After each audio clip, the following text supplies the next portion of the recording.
आनंद उत्सव अनहद की धारा, आनंद उत्सव अनहद की धारा। साधना में अनुशासन कैसे लाएं?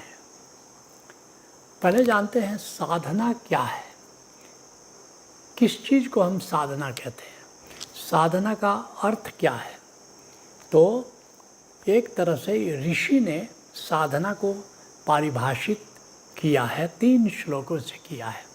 क्या है साधना?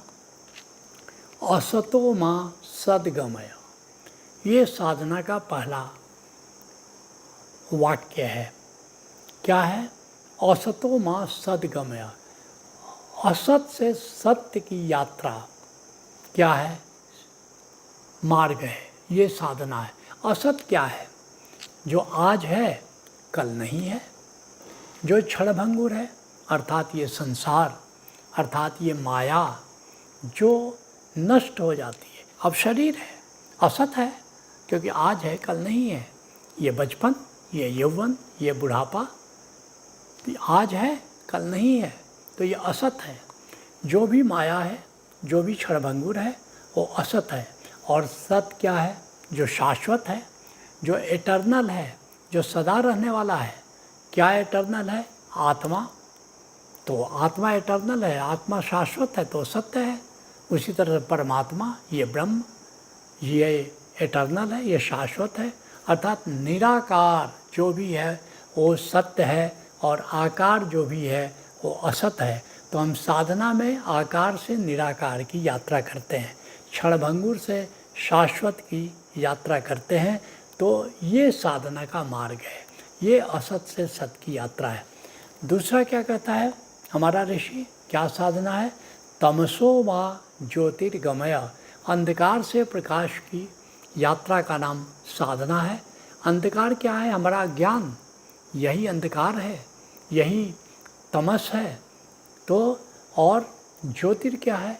ज्ञान का प्रकाश, अर्थात अज्ञान से ज्ञान की यात्रा का नाम साधना है। तमसो मां ज्योतिर्गमय, अज्ञान के अंधकार से ज्ञान के प्रकाश की ओर की यात्रा का नाम साधना है। और तीसरा श्लोक जिससे साधना को परिभाषित करता है हमारा ऋषि, वो क्या है? मृत्योर्मा अमृतम गमय, मृत्यु से अमरत्व की यात्रा का नाम साधना है। क्यों? मृत्यु किसकी होती है? जो मृण्मय है।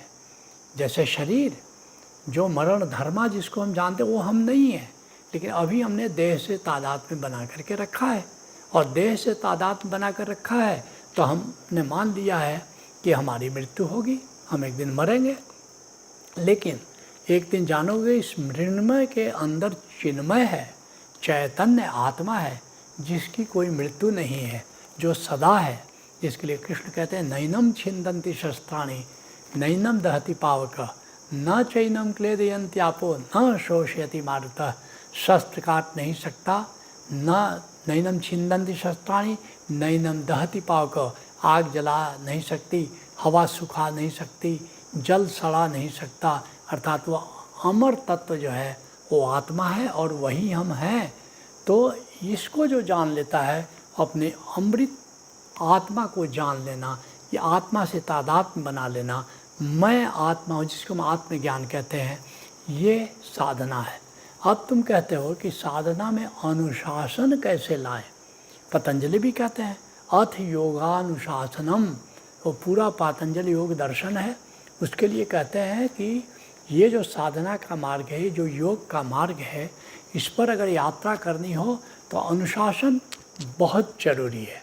तो अनुशासन फिर क्या है? किसको हम अनुशासन कहते हैं? पतंजलि किसको अनुशासन कहते हैं? पतंजलि कहते हैं कि अनुशासन के 2 आयाम हैं, एक है यम और एक है नियम। यम कहते हैं पतंजलि 5 यम साधने हैं, 5 नियम साधने हैं। तो यम क्या है? इसके बारे में पतंजलि क्या कहते हैं? संसार में हमारे जीने का तरीका यम अर्थात व्यवहार है। और 5 यम है, क्या क्या है? अहिंसा, सत्य, अस्तेय, ब्रह्मचर्य, अपरिग्रह। ये 5 यम हैं जिसको हमको अनुशासन में लाना है, अपने आचरण में लाना है। और 5 नियम है। क्या क्या है? नियम क्या है? अंतर जगत में जीने का तरीका नियम है, बहिर्जगत में जीने का तरीका यम है, और अंतर जगत अर्थात कि बहिर्जगत को देख करके हमारे मन में जो विचार और भाव उठते हैं उसको अंतर जगत कहते हैं। तो अंतर जगत में उन विचार और भाव के प्रति हमारा रुख कैसा है, व्यवहार कैसा है, उसको जो वह हमारा नियम कहलाता है। तो अंतर जगत में जीने का तरीका नियम अर्थात आचार है। तो ये जो आचार और व्यवहार, इसको जो साधना है, यही वस्तुतः अनुशासन है। तो नियम 5 हैं। क्या क्या? शौच, संतोष, तप, स्वाध्याय, ईश्वर प्रणिधान। तो इस तरह 5 यम और 5 नियम, ये 10 अनुशासन के हिस्से हैं। तो ऐसा कह सकते हो कि साधना में अनुशासन के 10 सूत्र हैं, जिसको हर साधक को, हर योगी को पालन करना है। 5 यम और 5 नियम, वे 10 सूत्र क्या है, इसको थोड़ा सा और एलोबरेट करने से बात समझ में आ जाएगी। जो पहला सूत्र है अनुशासन का, वो है अहिंसा। अहिंसा का क्या मतलब हुआ? अब हमको मनसा, वाचा और कर्मणा, हमको अहिंसा साधनी है। अर्थात हमको किसी को चोट नहीं पहुंचाना है, न तो अपने विचारों से, न तो अपनी वाणी से, और न ही अपने कर्म से हमको किसी को चोट नहीं पहुंचाना है। और मध्य को अगर साध लो तो बाकी दोनों भी सध जाते हैं। तो क्या मध्य में है? मनसा वाचा कर्मण में वाचा मध्य में है। अर्थात हम वाणी की अहिंसा साध लें तो मनसा और कर्मणा अहिंसा भी सध जाती है। वाणी की अहिंसा का क्या मतलब हुआ कि हम अपनी वाणी से किसी के हृदय को चोट नहीं पहुँचाए, किसी का दिल नहीं दुखाएं। जिसके लिए कबीर कहते हैं, मीठी वाणी बोलिए मन का आपा खोए, औरन को शीतल करे आप भी शीतल होए। बस ये छोटा सा मापदंड, छोटी सी कसौटी रखो कि जानबूझकर हम किसी के इंटेंशनली किसी को हम चोट नहीं पहुंचाएंगे और तुम अहिंसा व्रती हो गए। जो दूसरा सूत्र अनुशासन का है वो सत्य है। सत्य का क्या मतलब हुआ कि प्रामाणिक रहो, जो कहो वही करो, जो करो वही कहो, और साथ साथ न्याय का हमेशा समर्थन करो। जहाँ कहीं भी अन्याय हो रहा है, हो सके तो रोको और नहीं तो कम से कम टोको।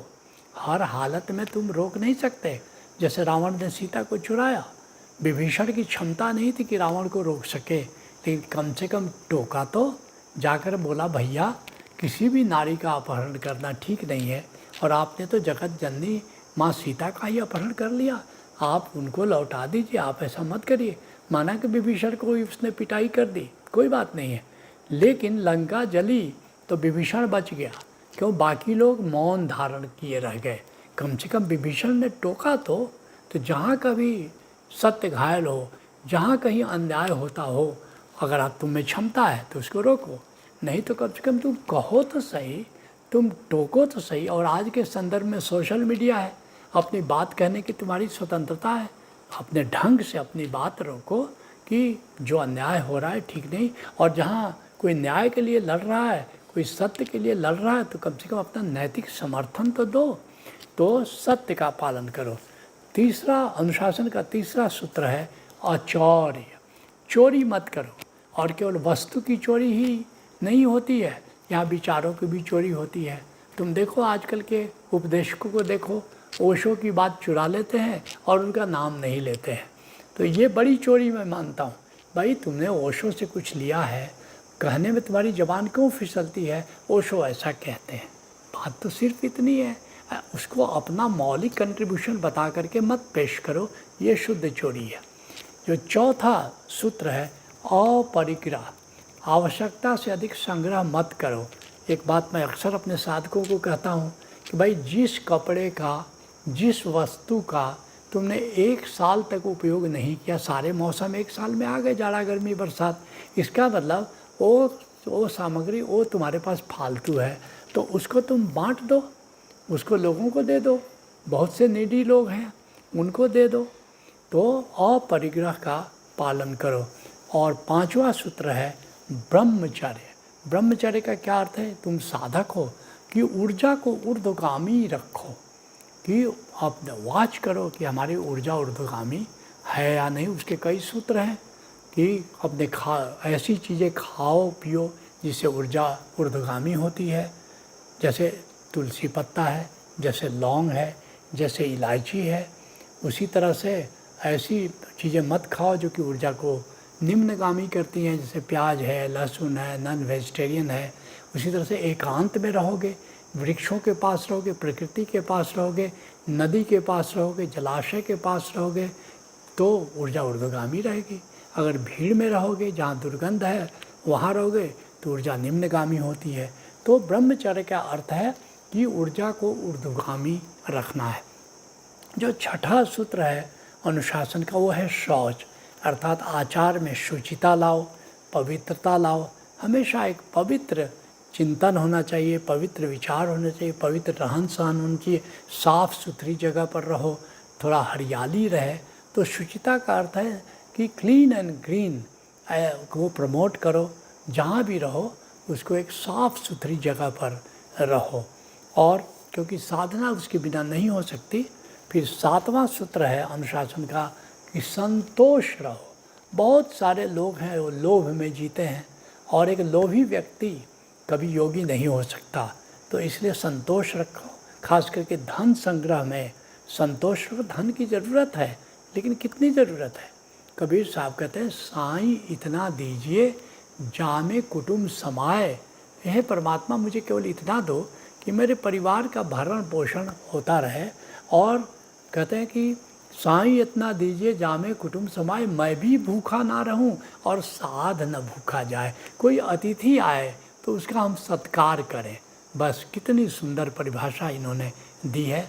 एक जगह कहते हैं कबीर साहब, गोधन गजधन बाजधन और रतन धन खान, जब आवे संतोष धन सब धन धूर समान।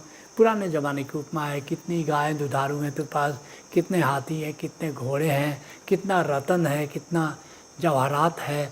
इससे नहीं सुख मिलता है। सुख किस में मिलता है? जब आवे संतोष धन सब धन धूर समान। संतोषम परमम सुखम। जब संतोष की पूंजी तुम पा लेते हो तो असली पूंजी तुम्हारे हाथ आती है। तो हमें संतोषी वृत्ति अपनानी चाहिए। ये अनुशासन है। जो 8वां सूत्र अनुशासन का है वो है तप। तप क्या हुआ? सादा जीवन हो, संकल्पित जीवन हो और उच्च विचार हो, सादगी हो, आडंबर नहीं हो। तो इस तरह का जीवन तप कहलाता है। सादगी का वर्णन करो। एक साधक को हमेशा सादा जीवन और उच्च विचार और अपने संकल्प के अनुसार आचरण करते रहो। जो अनुशासन का 9वां सूत्र है वो है स्वाध्याय। स्वाध्याय का क्या अर्थ है कि संत साहित्य का अध्ययन करो और अपने जीवन की घटनाओं से भी सीखो।